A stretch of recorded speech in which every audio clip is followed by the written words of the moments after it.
വന്ദേ മാതരം എന്ന ഗാനത്തിന്റെ ചില ഭാഗങ്ങളും അതിന്റെ അർത്ഥവും. സംസ്കൃതത്തിലും ബംഗാളിയിലുമായി രചിച്ച വന്ദേമാതരം എന്ന ഗാനത്തിന്റെ വിവാദപരമായ വരികളും അതിന്റെ ലളിതമായ അർത്ഥവും താഴെ നൽകുന്നു. ഭാരതത്തെ ഒരു അമ്മയായി, ഒരു ദേവിയായി, ദൈവമായി സങ്കല്പിച്ചുകൊണ്ടുള്ള വരികളാണിത്.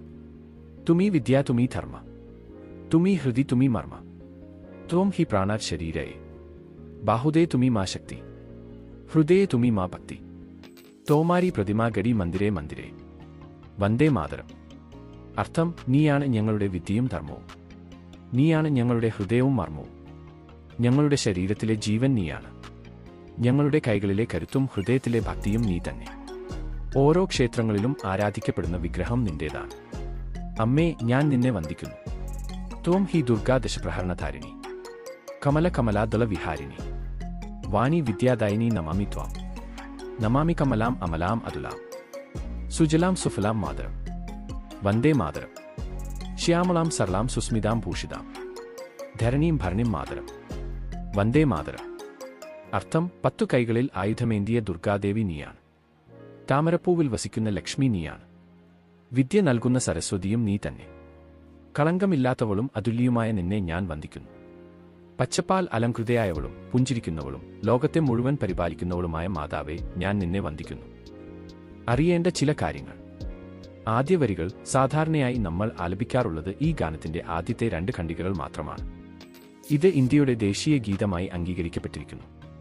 വന്ദേമാതരം എന്ന ഗാനത്തോടുള്ള മുസ്ലിം മതത്തിന്റെയും ക്രിസ്ത്യൻ സമുദായങ്ങളുടെ സമീപനം ചരിത്രപരമായും മതപരമായും വ്യത്യസ്തമായ തലങ്ങളുള്ള ഒന്നാണ്. ഭാരതത്തിന്റെ സ്വാതന്ത്ര്യ സമരത്തിൽ വലിയ ആവേശം പകർന്ന ഗാനമാണെങ്കിലും ഇതിലെ ചില വരികളെയും സന്ദർഭങ്ങളെയും ചൊല്ലി പലപ്പോഴും സംവാദങ്ങൾ നടക്കാറുണ്ട്. ഇതിനെക്കുറിച്ചുള്ള പ്രധാന വശങ്ങൾ താഴെ പറയുന്നവയാണ്. മുസ്ലിം സമുദായത്തിന്റെ കാഴ്ചപ്പാട്. മുസ്ലിം സമുദായത്തിനിടയിൽ വന്ദേമാതരത്തോട് പ്രധാനമായും 2 തരം വിയോജിപ്പുകളാണ് ഉയർന്നു വരാറുള്ളത്.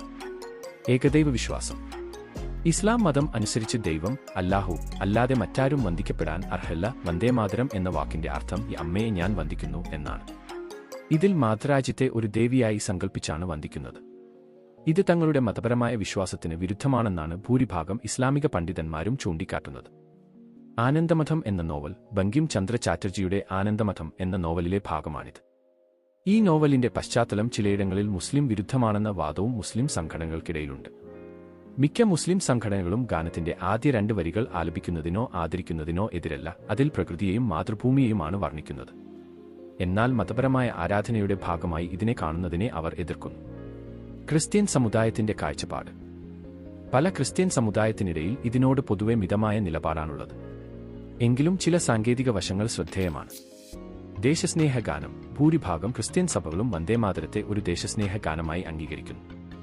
വിദ്യാലയങ്ങളിലും സഭാസ്ഥാപനങ്ങളിലും ഇത് ആലപിക്കാറുണ്ട്. കത്തോലിക്ക സഭയുൾപ്പെടെയുള്ള പല സഭകളും ഇതിനെ ഭാരതീയ സംസ്കാരത്തിന്റെ ഭാഗമായാണ് കാണുന്നത്. വിഗ്രഹാരാധന സംബന്ധിച്ച ചർച്ചകൾ. ക്രൈസ്തവരുടെ ഇടയിൽ വളരെ കർക്കശമായ വിശ്വാസമുള്ള ചില ഭൂരിപക്ഷം പ്രൊട്ടസ്റ്റന്റ് സഭാവിഭാഗങ്ങൾ രാജ്യത്തെ ദേവിയായി സങ്കല്പിച്ച് വന്ദിക്കുന്നത് തങ്ങളുടെ വിശ്വാസത്തിന് ചേർന്നതല്ലെന്ന അഭിപ്രായം പ്രകടിപ്പിക്കാറുണ്ട്. പൊതുവായ സ്ഥിതി. ഭാരത സർക്കാർ വന്ദേമാതരത്തെ ദേശീയ ഗീതമായി അംഗീകരിച്ചിട്ടുണ്ട്. ഇതിന്റെ ആദ്യ 2 വരികൾക്ക് ജനഗണമന എന്ന ദേശീയ ഗാനത്തിന് തുല്യമായ പദവി നൽകിയിരിക്കുന്നു. ഭരണഘടനാപരമായ ബഹുമാനം. എല്ലാ സമുദായങ്ങളും ഈ ഗാനത്തിന് ആദരവും ബഹുമാനവും നൽകുന്നുണ്ട്. അത് ആലപിക്കണോ വേണ്ടയോ എന്നത് വ്യക്തിപരമായ വിശ്വാസമായി പലപ്പോഴും കാണാറുണ്ട്. ചില സമുദായങ്ങൾ ഈ വന്ദേമാതരം പാടാത്തത് രാജ്യസ്നേഹമില്ലാത്തത് കൊണ്ടാണെന്ന് കരുതുന്നത് ശരിയല്ലെന്ന് പല സാമൂഹിക നിരീക്ഷകരും ചൂണ്ടിക്കാട്ടാറുണ്ട്. വിശ്വാസപരമായ കാരണങ്ങളാലാണ് ചിലർ ഇതിൽ നിന്നും വിട്ടുനിൽക്കുന്നത്. ദേശസ്നേഹം ഇല്ലാത്തതുകൊണ്ടല്ല പലരും ഇതിൽ നിന്നും വിട്ടുനിൽക്കുന്നത്. 100% തങ്ങളുടെ രാജ്യത്തെ ആദരിക്കുകയും സ്നേഹിക്കുകയും ചെയ്യുന്നവരാണ് എല്ലാ ഭാരതീയരും. ഇന്ത്യയിലെ ഏകദൈവ വിശ്വാസികളായ പല വിഭാഗങ്ങളും ഈ ഗാനത്തിന്റെ ചില ഈരടികൾ അംഗീകരിക്കുന്നില്ല. ഈ ഗാനത്തിന്റെ ചില വരികൾ പാടുവാൻ അവർ മടിക്കുന്നതിന്റെ കാരണം: ദൈവം സകലത്തിന്റെയും സൃഷ്ടാവാണ്.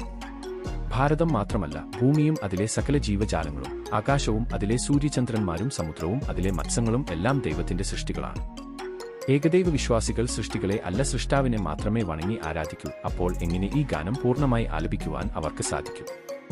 ദൈവവിശ്വാസമില്ലാത്ത യുക്തിവാദികളും നിരീശ്വരവിശ്വാസികളും ഈ ഗാനത്തിൽ നിന്ന് ഒഴിഞ്ഞു നിൽക്കും. ഇസ്ലാം മതം പൂർണ്ണമായും ഏകദൈവ വിശ്വാസത്തിൽ അധിഷ്ഠിതമായ മതമായതിൽ അവരും ഈ വരിയിൽ നിന്ന് ഒഴിഞ്ഞു നിൽക്കും. ക്രിസ്ത്യാനികൾക്ക് പിതാവ്, പുത്രൻ, പരിശുദ്ധാത്മാവ് എന്നിങ്ങനെയുള്ള ത്രിത്വസങ്കല്പം ഉണ്ടെങ്കിലും അടിസ്ഥാനപരമായി ഇത് ഏകദൈവ വിശ്വാസമാണ്. അവരിൽ ഭൂരിപക്ഷം പേരും ഇവ അവഗണിക്കും.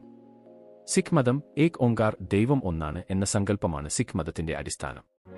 ഗുരു നാനാക്കിന്റെ പഠിപ്പിക്കലുകൾ പ്രകാരം ദൈവം സർവ്വവ്യാപിയും ഒന്നുമില്ലായ്മയിൽ നിന്ന് ഉണ്ടായവനുമാണ്.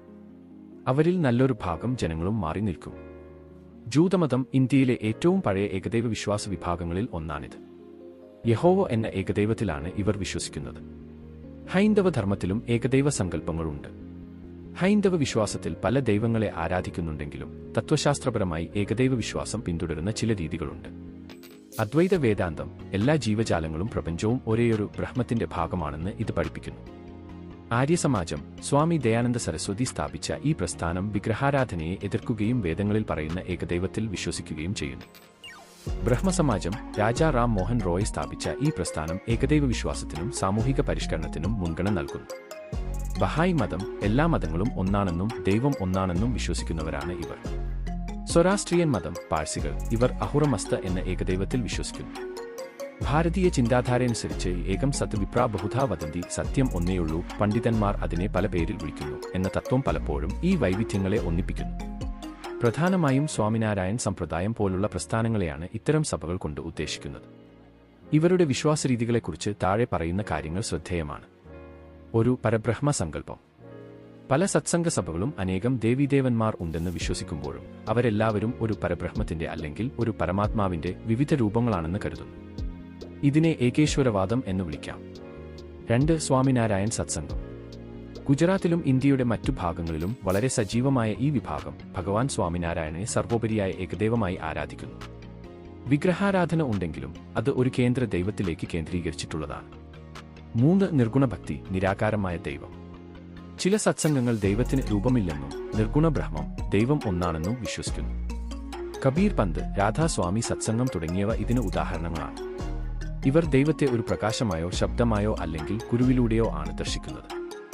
4 ഗുരുവിന്റെ സ്ഥാനം. മിക്ക സത്സംഗ സഭകളിലും ഏകദൈവത്തിലേക്കുള്ള വഴി കാട്ടിത്തരുന്നത് ഗുരുവാണെന്ന് വിശ്വസിക്കപ്പെടുന്നു. ഗുരുവും ദൈവവും ഒന്നാണ് എന്ന സങ്കല്പം ഇവർക്കിടയിൽ ഉണ്ട്. ചുരുക്കത്തിൽ സാധാരണ ഹൈന്ദവ വിശ്വാസങ്ങളിൽ നിന്ന് വ്യത്യസ്തമായി സത്സംഗ സഭകൾ ഭക്തിയെ ഒരു പ്രത്യേക രൂപത്തിലേക്കോ അല്ലെങ്കിൽ ഒരു പരമസത്യത്തിലേക്കോ കേന്ദ്രീകരിക്കുന്നതിനാൽ അവരെ ഏകദൈവ വിശ്വാസികൾക്ക് സമാനമായി കണക്കാക്കാം. ഹൈന്ദവരിൽ ഏകദൈവ വിശ്വാസമുള്ള വലിയൊരു സമൂഹം ഇവയിൽ നിന്ന് മാറി നിൽക്കും. എല്ലാവർക്കും തുല്യ നീതി ലഭിക്കണമെങ്കിൽ വിമർശനഭാഗം ഒഴിവാക്കണം. എല്ലാ ജാതി മതവിഭാഗങ്ങളും സംഘടനകളും ഒന്നിച്ചു പാർക്കുന്ന ഈ മതേതര ഇന്ത്യയിൽ എല്ലാവരെയും ഒരു മാല പോലെ ഏകീപിച്ചുള്ള ദേശീയഗാനമാണ് വേണ്ടത്. മൗലിക അവകാശവും സ്വാതന്ത്ര്യവും എല്ലാ ഭാരതീയനും വേണ്ടേ? യഥാർത്ഥ രാഷ്ട്രീയം ഏതെങ്കിലും ഒരു പ്രത്യേക മതത്തിന്റെ ചിഹ്നങ്ങളെയും ആ മതത്തിന്റെ ദൈവങ്ങളെയും ഉയർത്തിക്കാട്ടുന്നതും ഒരു മതത്തെ മാത്രം പിന്താങ്ങി ആ മതത്തിന് ആരാധന മന്ദിരങ്ങൾ പണിയുന്നതും മറ്റു മതങ്ങളുടെ ആലയങ്ങൾ പൊളിക്കുന്നതും മതാചാരങ്ങൾക്ക് വേണ്ടി പ്രവർത്തിക്കുന്നതും മറ്റുള്ള മതങ്ങൾക്ക് നീതി നിഷേധിക്കുന്നതും അല്ല രാഷ്ട്രീയം. രാഷ്ട്രത്തിലെ ജനതയെ ഒരു നുകത്തിൽ കീഴിൽ നന്നായി ഭരിക്കുന്നതാണ് യഥാർത്ഥ രാഷ്ട്രീയം. അങ്ങനെ ഒരു ഭരണത്തിൽ കീഴിൽ ജാതി മതഭേദമന്യേ എല്ലാ ഭാരതീയരും കൂടെ ഉണ്ടാകും. ഒരൊറ്റ ഇന്ത്യ, ഒരൊറ്റ ജനത. അതല്ലേ ഭാരതം. ജയ് ഭാരത്, ജയ് ഹിന്ദ്.